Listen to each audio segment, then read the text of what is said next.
and welcome back to another episode of the Lock In series, where I give you one quick tip, a practical tip, a mindset shift, or a perspective shift to help you become the next version of yourself in the next 90 days. So, let us get into today's quick tip.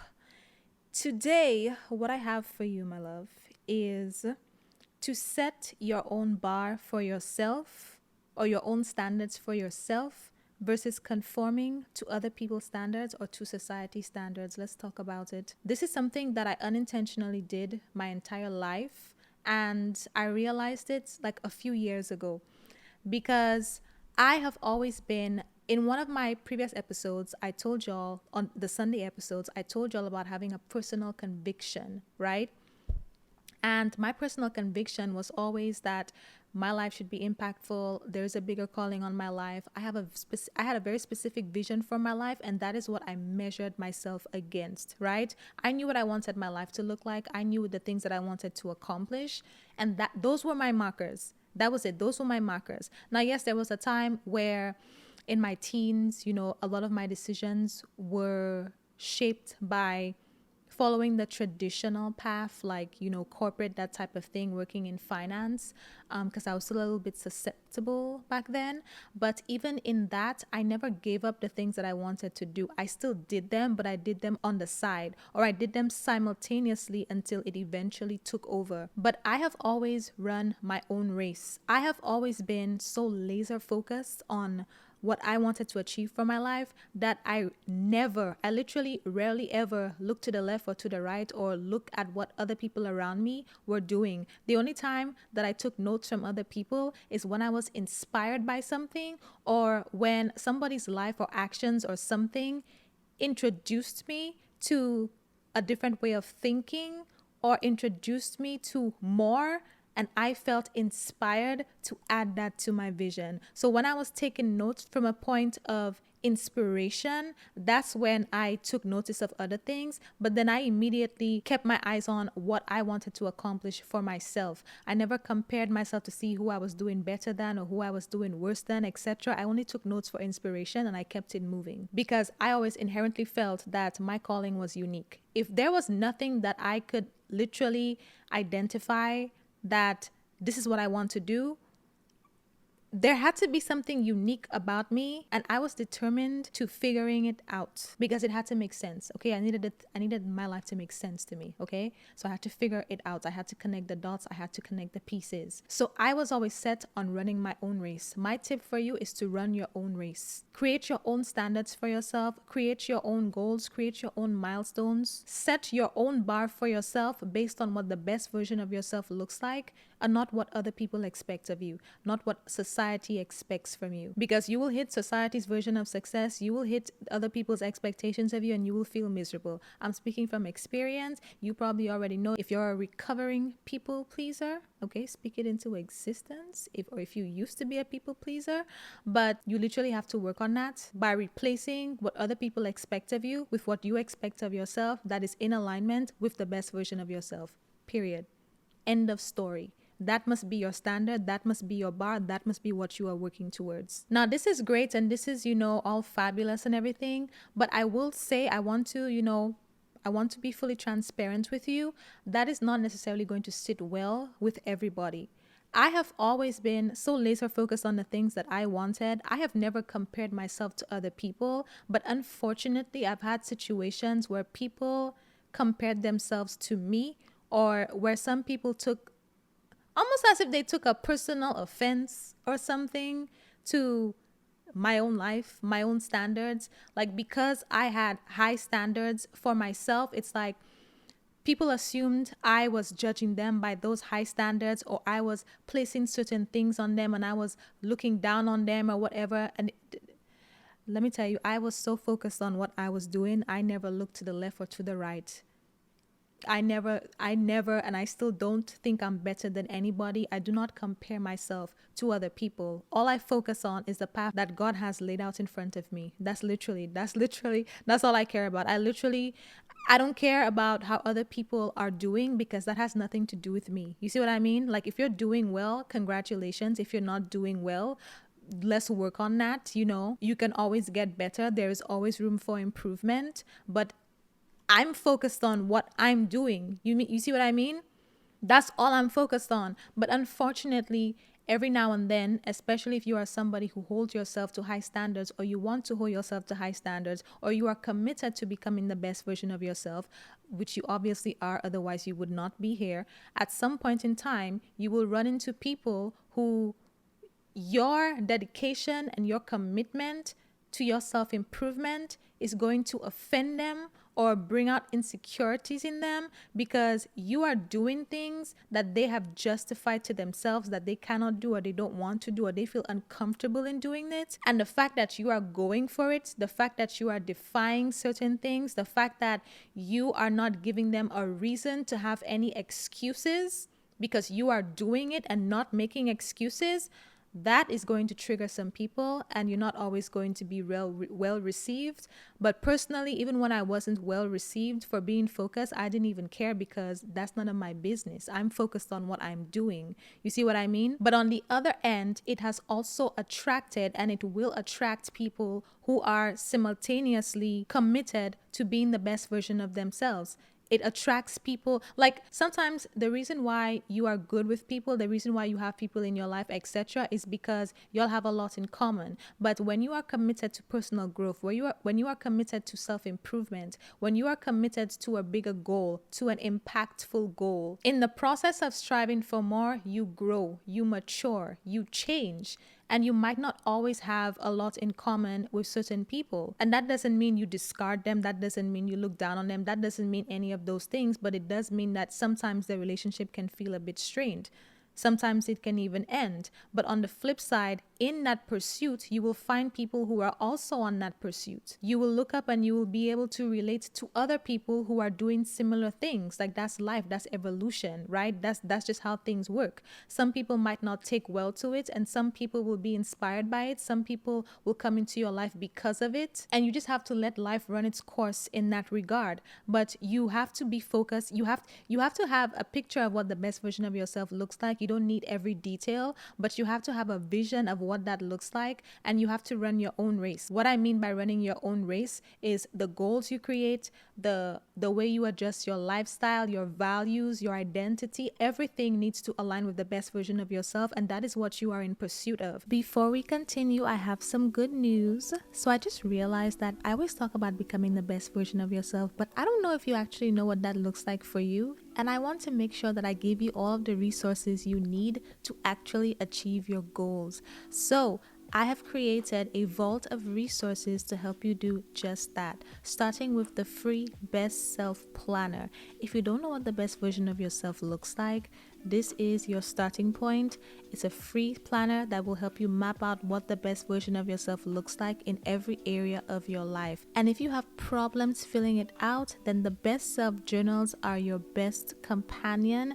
These are journal prompts that are catered towards helping you become the best version of yourself in terms of self-reflection, understanding where you are, how you got there, and what you need to do moving forward, relationships, auditing your relationships, your family, your friends, and your significant other, figuring out who gets to stay, who gets to go, and how you can improve those relationships. The Faith Journal is for strengthening your relationship with God and making sure that He is at the center of your life. And the Healing Journal is to allow you to vent and release all of the things that weigh you down and hold you back and prevent you from going to that next level. You can also get this if you just like journaling, if you want to journal 5 minutes a day, or if you want some reminders or some prompts to help you keep the things that are important to you at the top of your mind. And then last but not least, I also have a free masterclass. This is where we get into implementation. When you have your plan ready, when you know what that next level looks like that you want to go to, whether it's in all areas of your life or in just one specific area, if you have a move the needle goal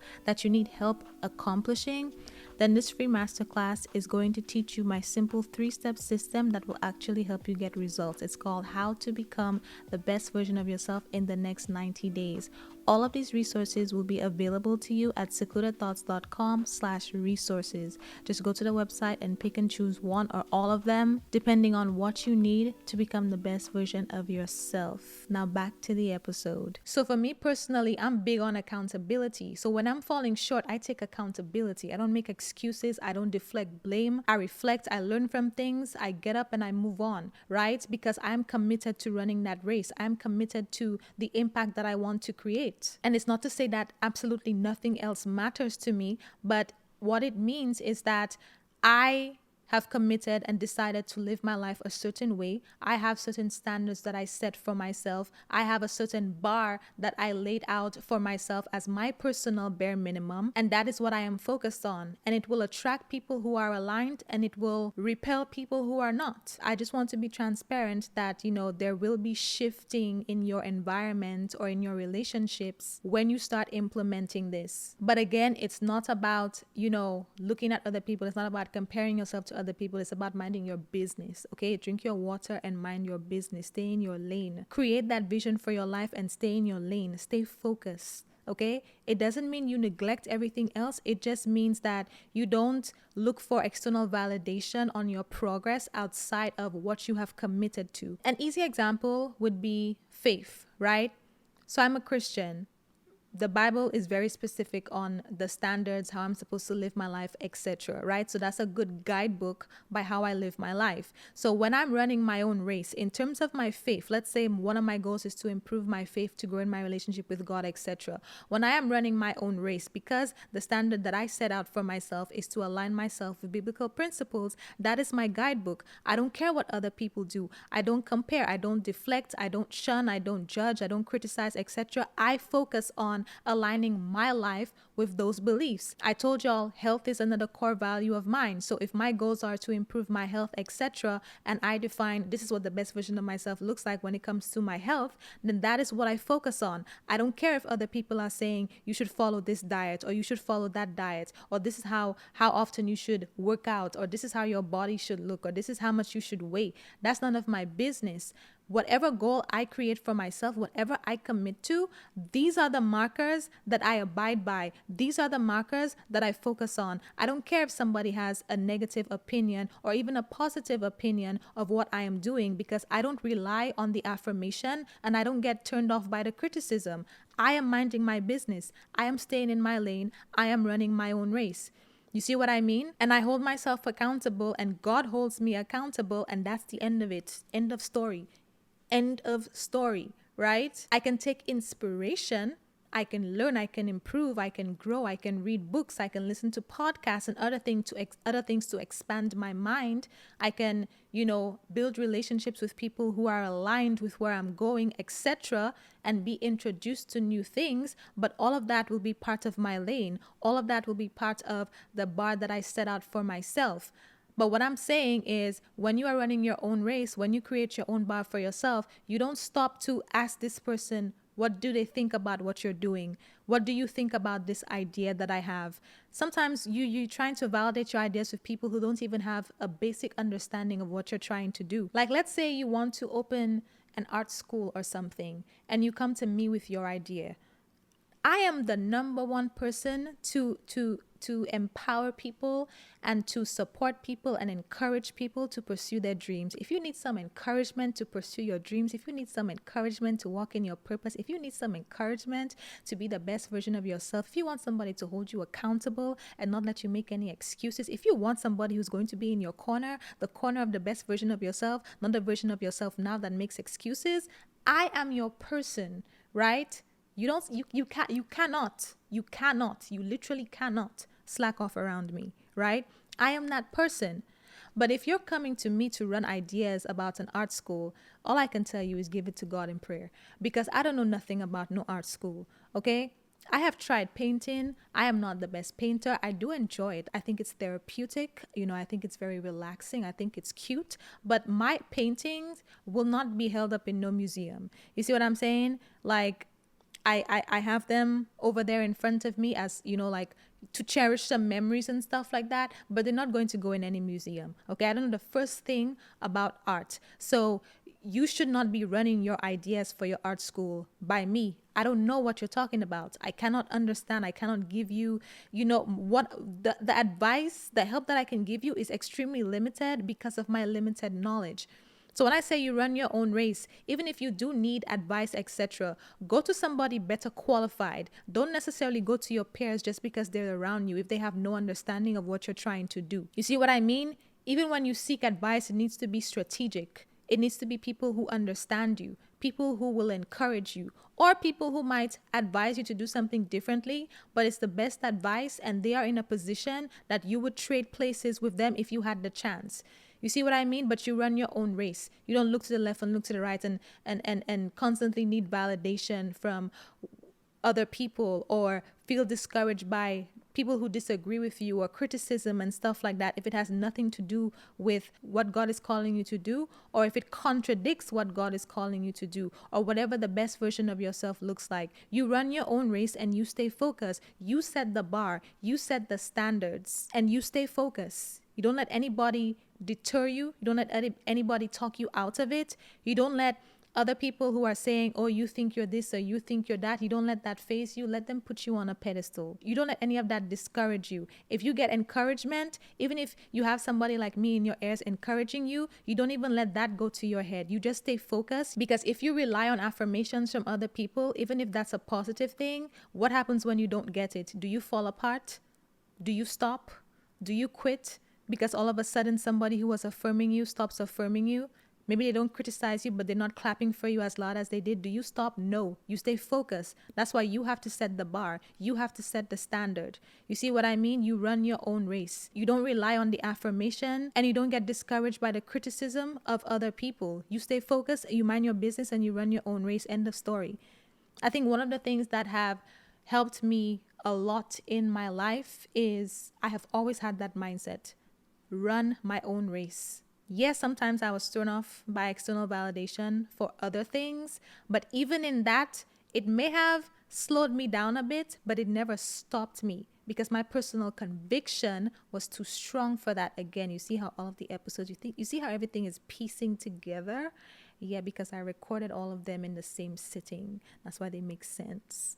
But yeah, if you don't know what I'm talking about when I talk about a personal conviction, go listen to that episode. I will leave it in the description. It's a full episode, not a part of the segment. But I digress. That is your tip. Set your own bar for yourself. Set your own personal standards. We already talked about values. Values are a part of running your own race, right? It's a part of the things, the different markers that you hold yourself accountable to. And again, this is important because the external markers of success, the external things that society will want to validate your experience or your expertise on, like how much, what kind of car you drive, how much you make, all of these things. You don't want to base your value on anything that can be taken away from you. You see what I mean? And when you're running your own race, you're not necessarily looking for external validation or external markers of success like material things to validate yourself or validate your accomplishments, etc. Are you hitting certain intrinsic milestones or invaluable or intangible milestones that lead to real impact, that lead to real progress, that actually help you become the best version of yourself? Or are you focused on how many purses you can buy, how many, like the external stuff? You see what I mean? The things that matter most are the intangible things: your grit, your integrity, your faith, your resilience, the things that people cannot take from you, the things that cannot be bought. These are the things that you build when you run your own race, because you're not looking for external validation from people or things. You set a bar for yourself, you created a personal commitment, and you're focusing on that. You're sticking to that. You are committed to that. Define the goals that you want to achieve. Define what success means to you, and do not deviate from it unless you get exposed to greater. And not in the sense of a never ending, you will never be satisfied, blah, blah, blah.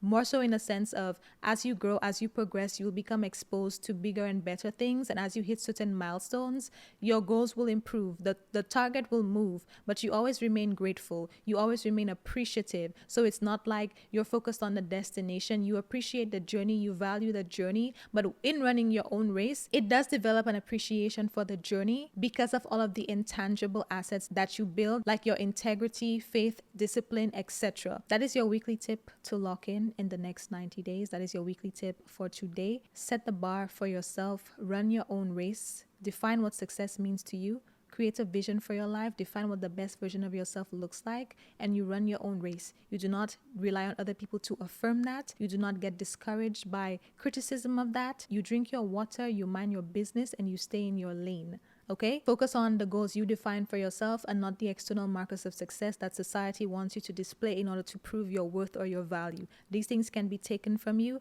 They mean nothing. Focus on building the intangibles. Stay focused and do what you need to do to become the best version of yourself. Last but not least, I have a free masterclass on how to become the best version of yourself in 90 days. This is more than just practical tips. This is implementation. This is application. This is seeing results in 90 days. And if you want to learn more about that, then you can go to secludedthoughts.com/masterclass and sign up for the next training. But that is all I have to say today, and I will talk to you next Wednesday.